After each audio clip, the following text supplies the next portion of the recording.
Halo teman-teman, Assalamualaikum warahmatullahi wabarakatuh.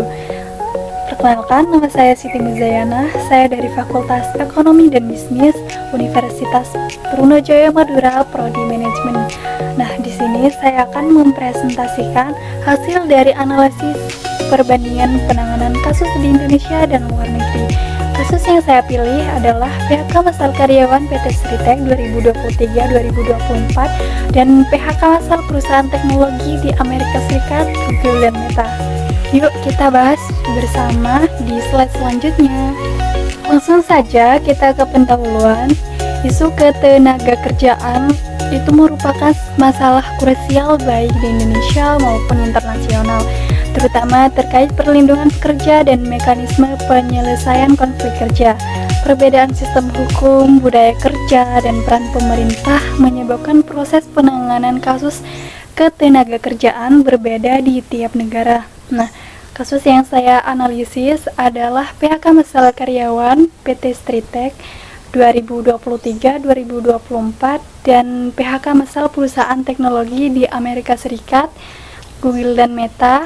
Nah, tujuan saya menganalisis adalah untuk membandingkan proses penanganan kasus serta merumuskan rekomendasi kebijakan ketenagakerjaan yang relevan bagi Indonesia. Oke, next kita ke kasus Indonesia terlebih dahulu. Nah, PT Sri Rejeki Isman Tbk atau Sritek merupakan perusahaan tekstil besar di Indonesia, melakukan PHK massal terhadap ribuan karyawan akibat tekanan keuangan, penurunan permintaan global, dan beban utang perusahaan. Nah, kasus ini menimbulkan banyak sekali dampak sosial besar karena mayoritas pekerja itu langsung bergantung pada satu sumber penghasilan saja. Nah, berikut proses penanganannya. Yang pertama, PHK dilakukan secara bertahap. PHK tidak dilakukan sekaligus, tetapi dalam beberapa gelombang sesuai kondisi keuangan perusahaan. Tujuannya untuk menekan beban operasional secara perlahan. Namun, hal ini justru menimbulkan ketidakpastian bagi pekerja yang masih bertahan.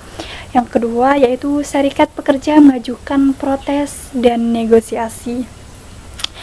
Jadi, serikat pekerja bertindak mewakili karyawan untuk menolak atau menegosiasikan PHK, terutama terkait jumlah pesangon dan hak normatif. Yang ketiga, pemerintah daerah dan Kementerian Ketenagakerjaan turun tangan sebagai mediator.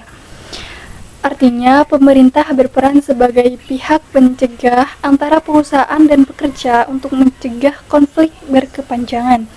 Yang keempat, yaitu penyelesaian pesangon sering mengalami keterlambatan.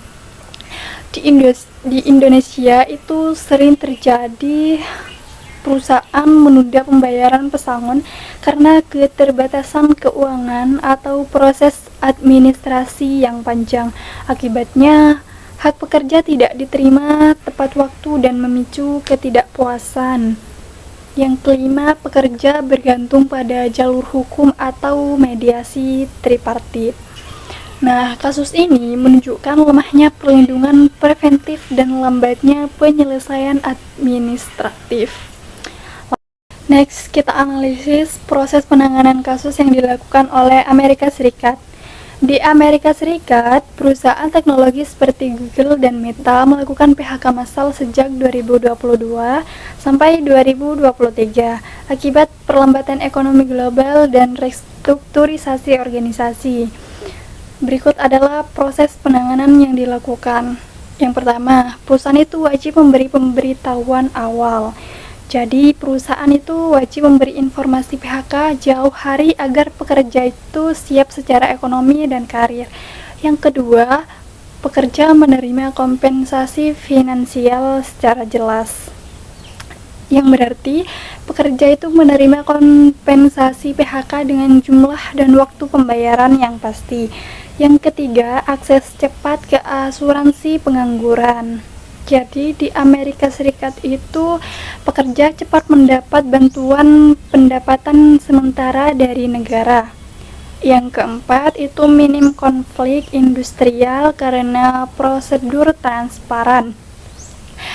yang berarti prosedur PHK yang jelas mengurangi potensi protes dan sengketa. Yang kelima, yaitu ada pemerintah berperan sebagai regulator bukan mediator secara aktif.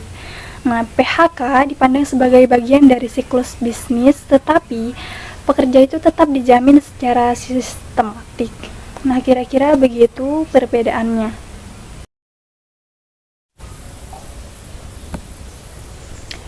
Oke, next teman-teman, kita ke analisis perbandingan penanganan kasus.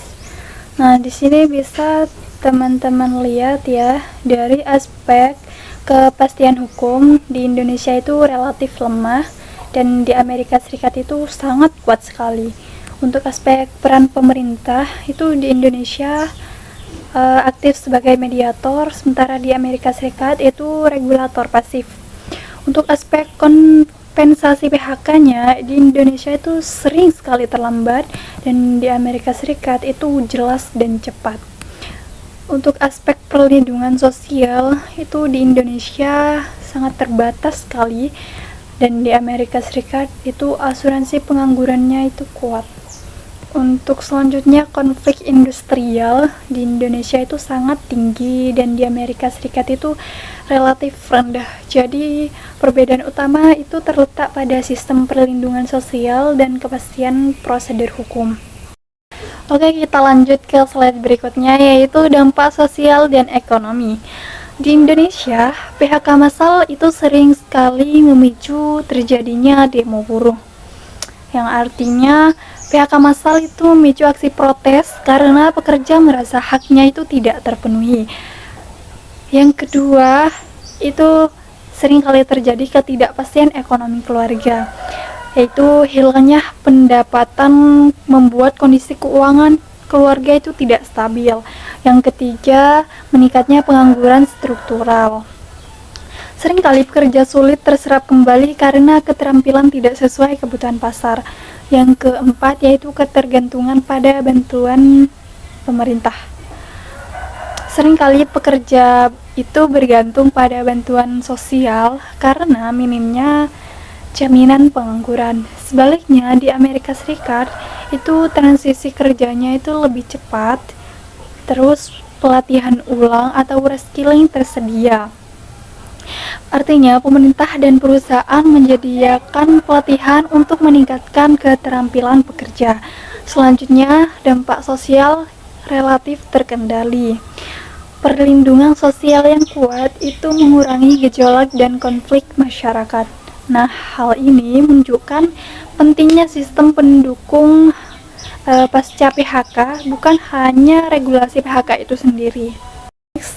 Nah, kira-kira rekomendasi kebijakan untuk Indonesia itu harus bagaimana sih?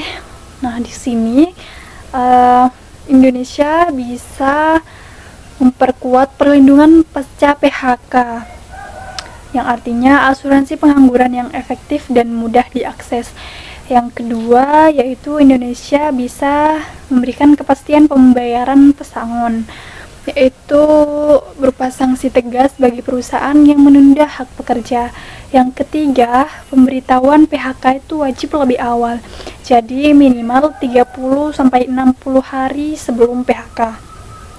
Yang keempat, yaitu program reskilling nasional, bisa berupa kolaborasi pemerintah dan industri.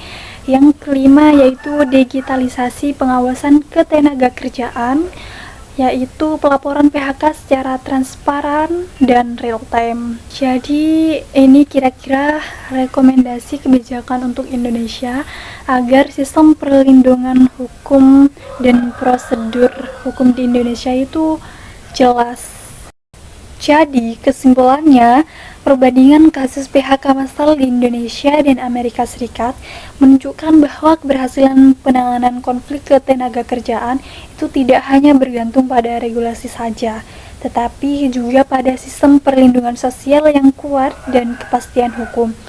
Indonesia perlu beralih dari pendekatan reaktif menuju sistem ketenagakerjaan yang preventif, adaptif, dan berorientasi pada keberlanjutan tenaga kerja. Nah, itu dia analisis perbandingan penanganan kasus di Indonesia dan di luar negeri. Cukup sekian yang bisa saya sampaikan. Mohon maaf apabila ada kesalahan kata dan lain-lain. Terima kasih. Wassalamualaikum warahmatullahi wabarakatuh.